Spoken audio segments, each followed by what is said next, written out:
it is what it is. So. I'm going to be making a conscious effort to do less pause and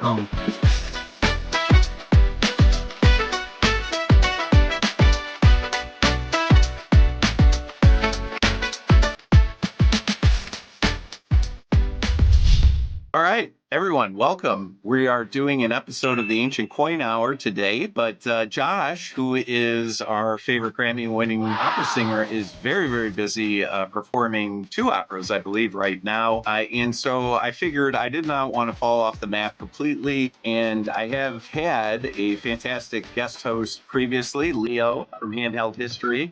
And I thought I'd bring him back so we could do a little short about how he is doing in the industry. And he's taking some new opportunities and really bringing them to life. So I'm really happy to have him. Good to have you on, Leo. Thanks, Dean. It's a pleasure to be here with you today. And I will always be, I'm proud to be second string to Joshua. He's doing big, great things in the opera world. And for anybody who doesn't know, you should check out some of the productions that he's in. Yeah, absolutely.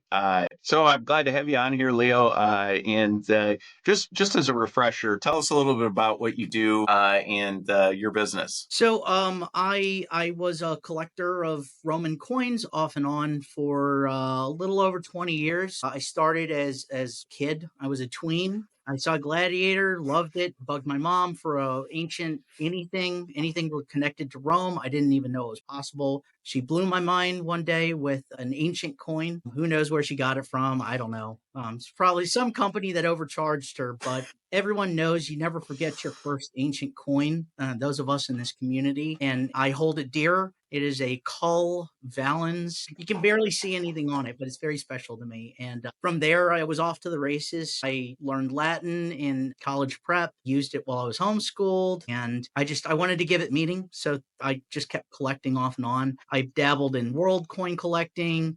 I've left US coins to my dad, who was the one who got me into coin collecting. Last year, I was thinking about selling off chunks of my collection, and I just had such a great time interacting with the community. Things have changed a lot technology wise, and I'm sure our discussion today will touch on a lot of that. I didn't. It never occurred to me that there were Facebook groups and Reddits, and all these different areas where technology has created these communities and sub communities of collectors, and that I could go there and learn from the community, not just from physical paper books or on my own. Just going there and selling and interacting with our wonderful small ancients community is kind of what pulled me into wanting to be a dealer, and my desire to tell great stories and share a little bit of handheld history. Well, and then that kind of leads into, and I'll preface this something that I ventured into probably a year and a half ago. Different vendor, same idea. So one of the great opportunities for collectors or dealers both to get involved in ancient coins is there are markets or there are software systems that allow you to do live sales with a bunch of people involved. And so that gives a guy like Leo, who probably wants to spend a little bit more time than just flashing something on a screen, probably wants to tell you a little bit of story about the coin and interact with you while you're kind of watching what they're putting together. And I tried it, and based on the interesting coins that I have of different types, I just didn't really see how that married for me. But I only gave it one shot, and I'm going to pass the mic over to Leo, who has started a channel on Whatnot and had his first live show last week. And it seems to be a very good success. So I'm going to have him talk a little bit about it so that you guys can learn about and then hopefully participate or even consider yourself somebody that might be interested in doing it. So, Leo, with that being said, I'm turning it over to you. Well, thank you, Dean. So yeah, I've only had one, and I hope that Josh is busy like 6 months from now, so I can share my experience after doing it for 6 months.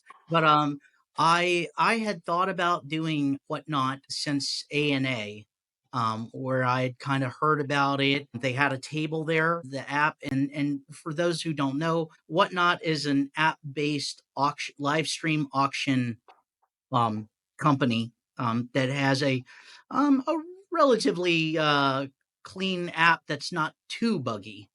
But I had thought about doing it at ANA, and this kind of goes into a bigger picture of what it is to be an aspiring dealer in 2025. If you mind a lot of details, you can kind of get bogged down and talk yourself out of doing something. And I will say, this is not the good old days of, like the 1980s and 90s where, you could have, a few $100s to build it to something. It takes a lot of grind and a lot of overcoming self-doubt, of which I had a lot of. So I had talked myself out of it for several months, but in that meantime, I'd started selling and decided that I really kind of like dealing. I spent a lot of time talking with a lot of people online and getting to know dealers, collectors, dealers who were, people who came before me by a few years, people like you, Josh,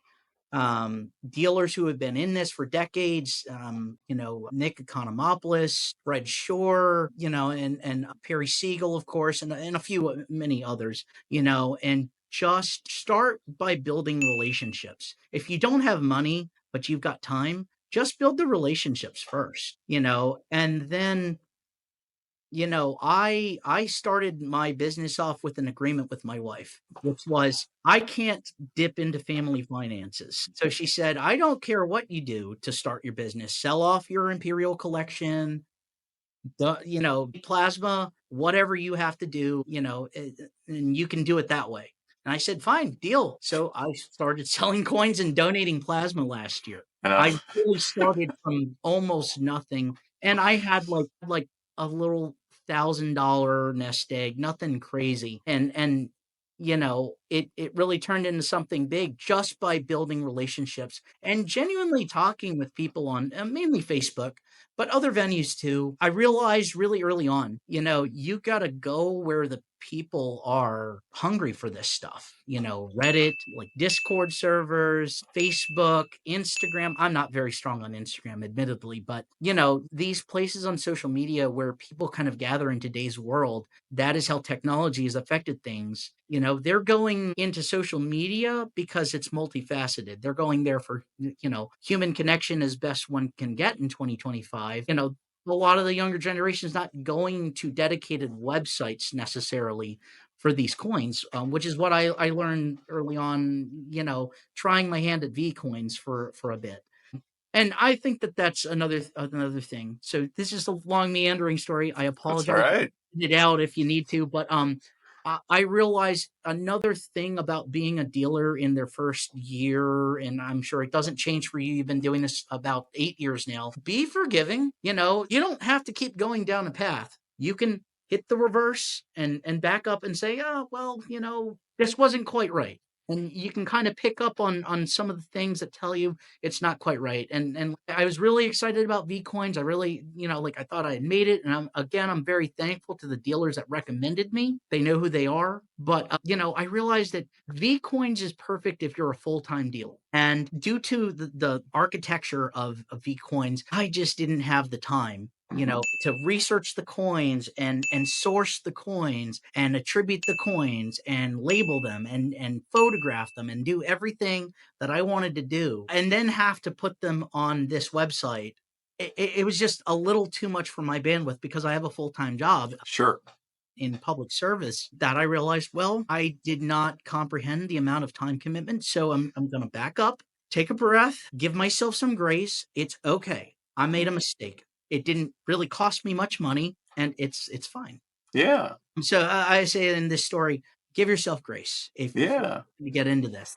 There's a couple of important points that I think you bring up that I highly recommend. And just as a business person, somebody who has dedicated his whole life to working in business, I can tell you that Leo is not lying. How you be successful in things generally is networking. And I can tell you firsthand that I've seen Leo at a number of shows, and Leo is going to each dealer and talking to them and trying to figure out what makes them successful and what is it that you think is hot right now? What is selling good? All of these things, which is great insight. And of course, us as dealers, we love to share, but that's learning, right? I mean, you're not putting a stake in the ground and saying, I'm a dealer. You're developing as a dealer. And then, of course, making those connections also helps you, find material because we're not, inventory heavy. I'm not going to have a million different coins for everybody's taste. We're dealing in something that's a little scarce. So you'll only have what you have.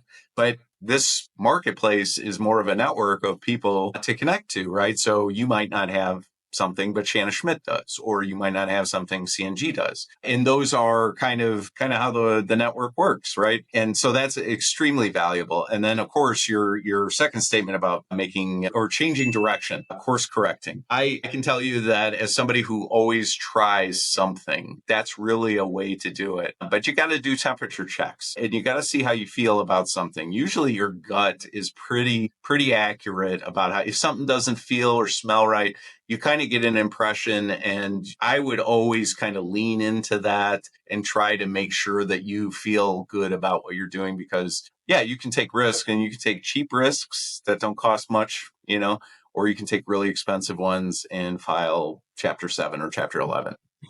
I would say if you keep losing money on every deal that you do, just ignore all of your instincts. Yeah, that's right. The opposite of what you want to do. So set the stage. What is it? So how does Whatnot work? And how does somebody get involved, even from the buying perspective? So I'm going to try and make it broad, but I'll just explain briefly what my overview was. This year, I had decided three things. My 3 New Year's resolutions as it pertains to coins. 1, learn more about Greek coins in general. I'm a Roman guy. Roman Republican is my safe zone. Imperial, also safe, love it. But as a dealer, I wanted to expand beyond that. It's kind of necessary that you wear multiple hats. So that was my first New Year's resolution. 2, I had spent, several, a couple of years now going to different coin shows, right? And taking notes on what I liked about different dealers and their setups and all that stuff. So that was my second thing, was I want to do coin shows this year because I find a value to doing that in person. I'm also on the East Coast. So it's really easy for me to Pan's over here. Florida Fun is down here. I just booked my ticket to Orlando for the July Fun show. Oh, all right. $98 ticket for me. That's no biggie. New York Inc. is up there. I'm in Philly, so I can go everywhere. So I was able to commit to that as a resolution. And 3, I wanted to have my trays at a coin show, which is like mid-level VF, some XF stuff. And I have like a lot of lower end stuff that I bought over, a period of time. And I noticed that on Whatnot, a lot of mainly US collectors are very curious about ancient coins. And so the role that I wanted for myself on Whatnot was to sell like almost curiosities to a lot of collectors who don't necessarily know too much about ancient coins and give them good deals. And Whatnot is kind of a mature app now that's been around for a little while and been very successful for a lot of people I know with coins. And so I made that my third resolution, was that I was going to do at least 6 Whatnot shows. And I say 6 because some good mentors who also sell on Whatnot told me that if you are going to do Whatnot, there's kind of a pain hump where maybe you're not making like good money and you just kind of have to power through it. It's like going to the gym after not going for 2 years. You're going to be sore. No matter how much stretching you do, you're going to be sore. And you kind of got to you get over that pain gap till you can be okay doing your thing again. So I started taking notes on the shows that I liked. So it was almost more systematic than what I was doing at coin shows, where I was kind of taking mental notes. I literally watched Whatnot shows, which for people who don't know is live streaming. These guys are interacting there's a ticker at the bottom, so you can type a message, send it, and the seller is reading these messages and interacting with people. And I took notes about what I liked about certain shows. So there are the more intensive, research heavy that are, I would say like Palatine Numismatics, DRD also tend to research. Like they tend to, pour a lot of resources into maybe a lineup of maybe 20 to 30 coins per week, and I won't get into pricing structures. That boils down to dealer, but I had decided that I kind of wanted to be in the middle. So On the other end of it, you've kind of got bullion dealers and Mm-hmm. American coin dealers who are rapid fire, 3-second open, and they've got 150 audience members, and they're saying, "Okay, guys, go, go, go, go, go!" And they're like just pushing these guys, Yeah. and sometimes they're selling bullion for 50% above melt or whatever it is. Right, right. Get like really intensive. I kind of wanted to strike a balance between the two, where I want to tell stories, but also break up the monotony by, just like there's not a lot you can add to like a late Roman bronze sometimes. Sometimes it really is just Ooh, you know, coin. a beat up Sestercius. It is what it is. Like Right. here's an example. Yeah. Here's a totally stripped Severus Alexander, and like I heard Aaron Burke the other day he's talking about like Severus Alexander. He's like the Gerald Ford of Okay. Roman emperors, you know what I mean? That's all right. There's a lot of Severus Oh Alexander, yeah, yeah. There is. and like there's nothing super special about this coin, but it's big, it's chunky, Yeah. and I can talk about, it's got soul on the back, and Yeah. I can just say this is Severus Alexander, ruled from 222 to 235, knocked out by Maximinus Thrax, and soul, the sun god, is on the back, and Right. it's really cool. And let's do it for $1 because Right.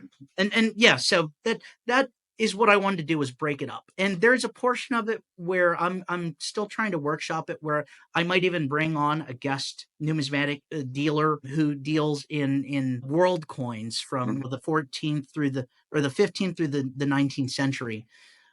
And have it be more like a talk show, Yeah. where he genuinely knows so many cool things about like towers and shipwreck coins, Right. Right. and that, there's so many facets to coin collecting, and I know what I know. And he's going to ask with pure curiosity, and I can answer his genuine questions. And I think that that's a really fun aspect of it, is just, answering these really fun questions and being genuinely curious. I would say, what's it called? I mean, that's how I do. Whenever I go anywhere, I try to at least have a shipwreck person that's close by that I'm either friends with or no. It always helps to have a wide network, particularly with coins, because it reaches so many. Somebody might think in their head, "Hey, shipwreck, that's ancient." So, I mean, there's a lot of aspects that you can kind of meld into one with this, but it's very helpful always to have somebody handy that can help out in some of the other areas, because ancients is such a broad subject. You can easily get lost in the details of even one area, let alone all of the areas that it pertains to. Right.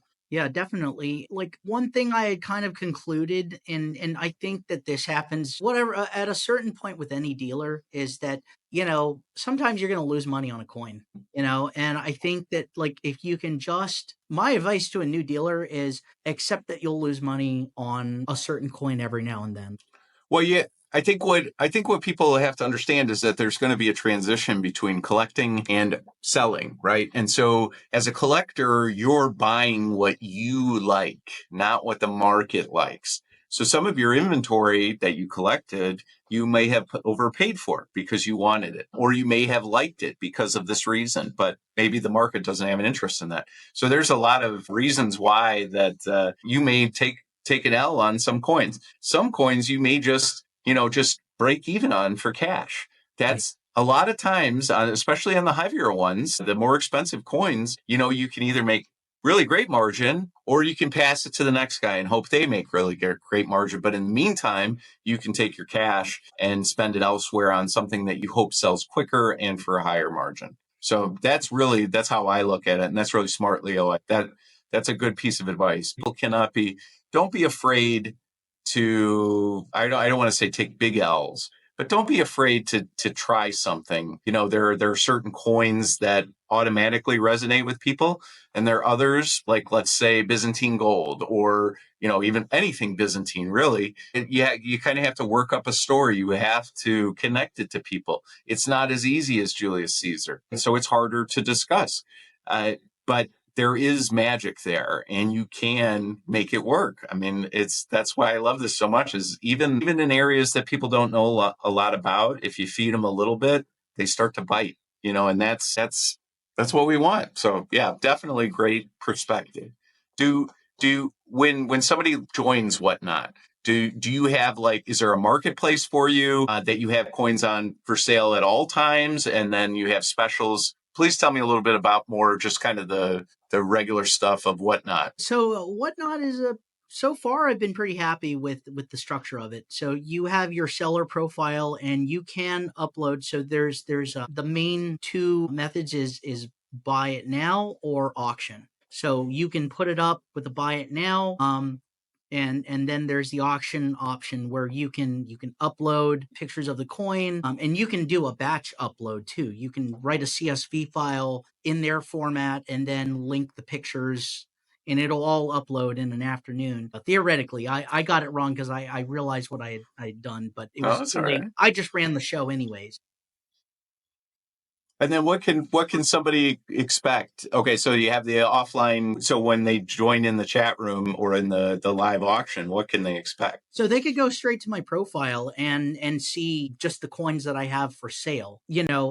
Whatnot is nice because it has buyer protection, which is desirable to some people, and it doesn't have a buyer's premium, which is very attractive to a lot of people who are, Whatnot is 99.9% buyers. That's right. I mean, on my end as a seller, there is a seller's fee, because you're paying to use the Their platform. service. Yep. You've got the live stream option. You can schedule shows out. You could pay, yeah, at the wazoo for promotion, Fancy stuff. Yeah. all the fancy stuff. I haven't gotten there yet. I don't know if I'm going to get there. I'm in show 1 of 6.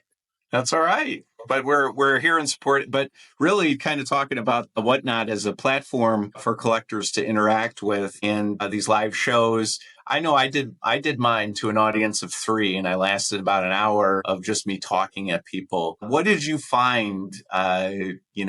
Connected with people that you liked. What was it that you thought worked out really well? Well, I would say a lot of people supported me. This ancient coin community, a lot of people I've talked with on Facebook and Discord and other places. I spent several weeks leading up to my first show just telling people, hey, look, we've had good interactions in the past. And if you just want to see and just be there to support me, I appreciate it. If All you that never, networking. yeah, so that's where that kind of paid off. That other people saw that too and told me that. What I loved was just the interaction. In 2025, it's the next best thing to seeing somebody in real life at your table. Right. I'm a fan of, I'm old school, I guess. I still love the table interaction, but here's the thing, with the table, you've got one, maybe two chairs, and you're sitting there, and the person's in front of you, and you're giving them your undivided attention a lot of the time. And with the live stream, people can just kind of jump in the conversation. Yeah. It helps to be able to multitask because theoretically you've got the phone fixed on your finger holding the coin, and you're working a laptop to try and run the auction whenever you decide it's time, and you're also minding the live stream, and then maybe you've got another tab up to tell a story about the coin. There's a lot of things to mind, and I hope it's like learning how to drive a stick shift car, I think it will be. I where think it will. it's like you're like, I've gotten to this many RPMs. I've got to mind this and I've got to mind that. And years, I've got to check the speed that I'm going, and One that thing I will say is that watching Brian Cohen for all those years of him doing live shows, he did incorporate his wife at some point. It seemed like that was his yeah, I was about workaround. to touch on that.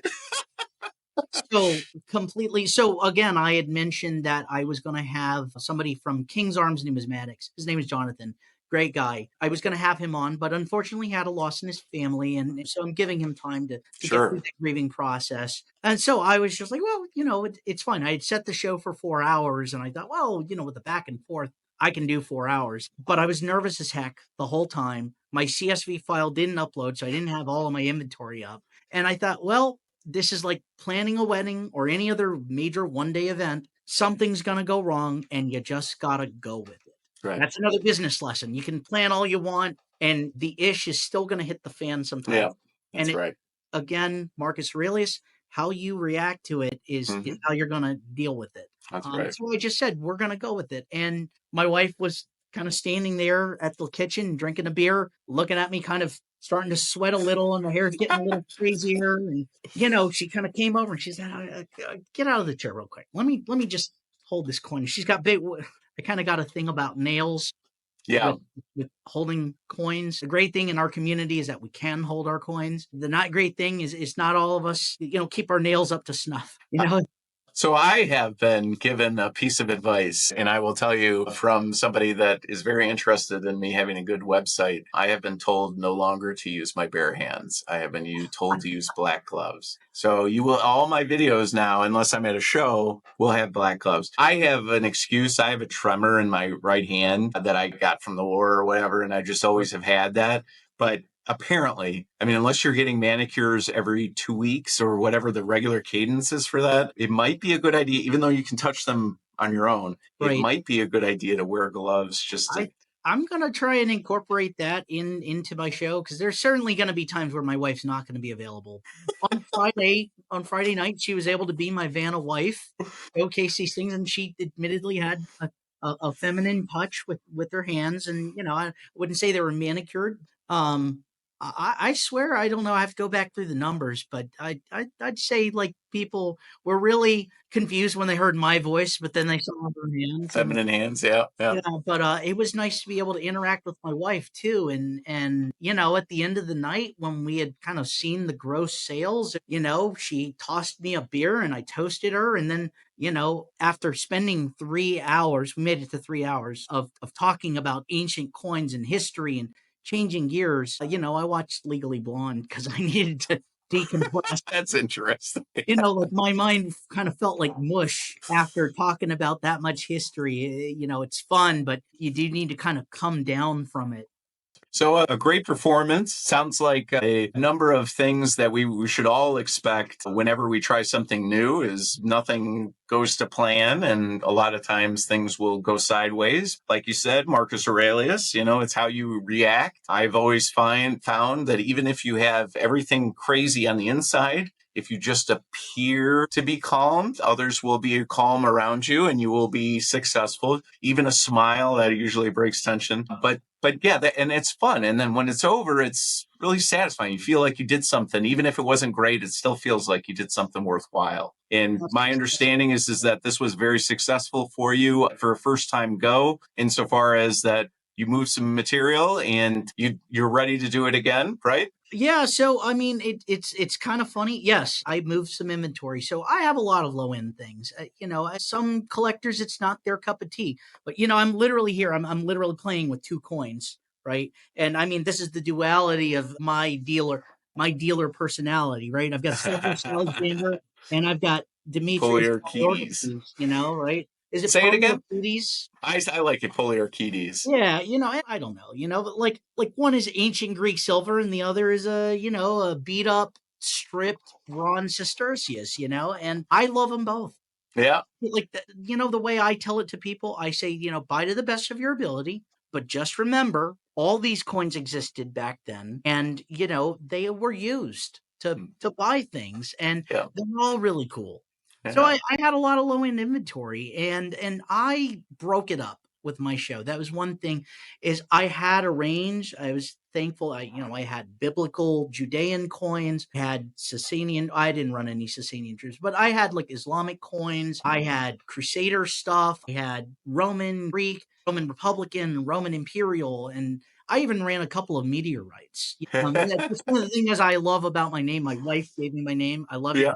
She said Handheld history because, even if you 99% coins, like there's still the 1% where you can have a little bit of fun running something else. I got to tell you, I really like, and you may not think anything of it, but I really like your graphic, your logo. It reminds me very much of, and I think this is right, Wendy's tables in the 1980s and 80s. They had all of the 1920s magazines kind of splayed out across them. So like the Marshall Fields and Sears catalogs. So they had kind of the same images. And that's I really think it's a neat use of what I would call probably what turn of the 19th, 20th century art. So I really like that. That's a really nice logo that you have. Well, I'm sure my wife's going to watch this video at some point and she's going to be super flattered to hear you say that. I owe a lot of success to my wife who, she helps in the ways that she loves to help.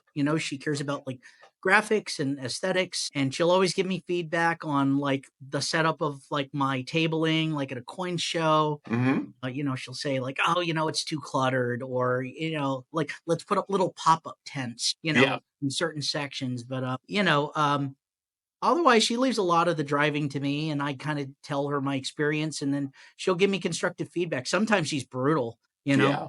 Yeah. Um, Well, sometimes that helps, right? And no, sometimes it is. Again, it's like anything else. It's how you react to it. And I know it's coming from a great place, and, it's what makes her a great partner. that's right. Like she told me on my first whatnot, she said, you definitely were nervous because you said a lot of ahs and ums. Well, it comes with time. And right. And I said, I'm going to get better. And she was certainly not the last person to tell me that. Yeah, I agree. But I think, it was fun. It was That's great. good. Yeah. So do you have a date scheduled for your next appearance? Yeah, so it actually coincides with a couple of things. This Friday, which I don't have my calendar up. So this Friday is April 20. Oh no, it's March. I'm sorry, March 28th. Oh, so this Friday. Yeah, this Friday I'm gonna be at the Whitman Show during the daytime in Baltimore. Then I'm driving home, and then I'm gonna do a late show of mainly Buck and Goes. Yeah. So this is going to be a great show. I'm going to run a couple of neat special things. And if I can get the same level of viewership that I got before, I didn't dip below 20 viewers. Wow. That's great. That's and great. At this point, I think I got up to 35 or 30. Wow. That's impressive. Yeah. Blown away for like an ancient dealer. That's a lot of people. It is. You did great, man. Some people were just spectators, but I'm thankful. But I'm going to do a short show, probably an hour and a half to 2 hours, instead of the normal 3. And then I'm going to do my very best to do every Friday for another month after that. When I get to week 5, I'm probably going to assess, what do I want to do with this Whatnot platform? I've thought about doing some longer form shows where maybe I'm uploading some really nice coins, like a set of 10, really beautiful VFXF Roman Republican or something, and then notifying, Facebook and everybody else, hey, I'm running a real auction on Whatnot, and then just run them in sequential order. Yeah. There's nothing that would be different between that and NAC auction. That's exactly it. Right. And I'm like, for me, this is really fun to play around. This is the fun time of being a dealer and not taking it too seriously. I'm going to be honest. I've crunched some of my numbers. The biggest loss I had the other night was $12. Everything else came out, it was close. Yeah. Close. I made $1 here. Skinny margins count as regular margin. I mean, It's just, as long as at the end of the day you're ahead, right, and you have money to spend on something new, then you did your job. That's exactly it. And I know that I'm made for this life because I made all that money, and it's already gone. It's already halfway out the door. Easy come, easy go. But I love, we dealers have a responsibility to educate and excite and enthrall current collectors and help guide them at times when they ask questions, and bring new people in, because it's great to have this body of, I hope, lifelong learners that learn about this stuff, and we can understand more about our present by looking to the past and having some connection with it, and knowing that these coins are really, really affordable. Yeah. Yeah. Very, shockingly very so. affordable. Well, I'm running Buck and Goes. Yeah. So, you could win a coin. I had somebody win a coin for $1. Yeah. And I was happy to lose money on that coin. Yeah. Well, it'll make somebody's day. That's for sure. That's exactly it. That's right. So this Friday, what time? It's going to be 9 to 11. 9 to 11 time? 9 to 11 Eastern time in the evening. I look forward to seeing whoever can come. I'm going to be sending out messages shortly to people that were there before. And I'm looking forward to it. All right. Well, you can have me on the show again to. Oh, yeah. Well, I got a couple of weeks here, so I may pester you again. Yeah, I'd love to wax philosophic about technology and how it's changing the ancients market. That's right. There's so I mean, much going on. aside from this, I'm also a numismatic archivist for coincabinet.io. I know. I know. The duality of this is that, I'm also on a project that's focused on finding lost provenances on coins. So you make it easier for the rest of us so we don't have to. Hours and hours, thousands of hours have been saved already. Yep. But Yeah. I look forward to talking about it. And for anybody who doesn't know, check out coincabinet.io. It's a really wonderful website. It's run by my dear friend and occasionally boss, Brian O'Neill. He's a great guy. He's a Navy veteran like me. Yeah. And yeah, it's wonderful to be a part of that project. Excellent. Well, so we'll look forward to you Friday night at 9 to 11 Eastern Time with your whatnot. And your handle there is Handheld History. This is Leo. And thank you so much, Leo, for talking about whatnot. I think it's really important that people start to understand that there's different and more versatile ways to connect people to ancient coins. And we really got to take advantage of it. We can't wait for the market to push us there. Let's get out there and start to get ahead, and let's get out there and try to get ourselves involved in things that kind of change people's minds or open their eyes to something that they haven't experienced. So, Leo, I think you're doing great work.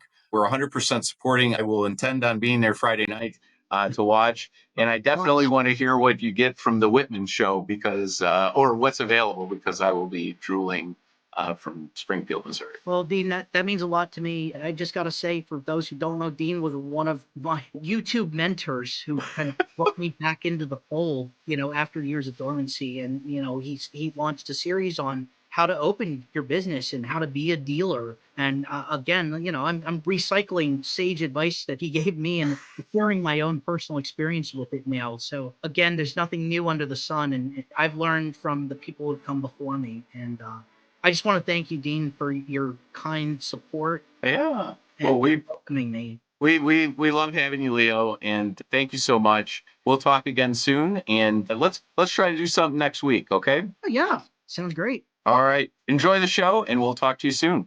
Thank you so much, Leo. All right, take care. Bye.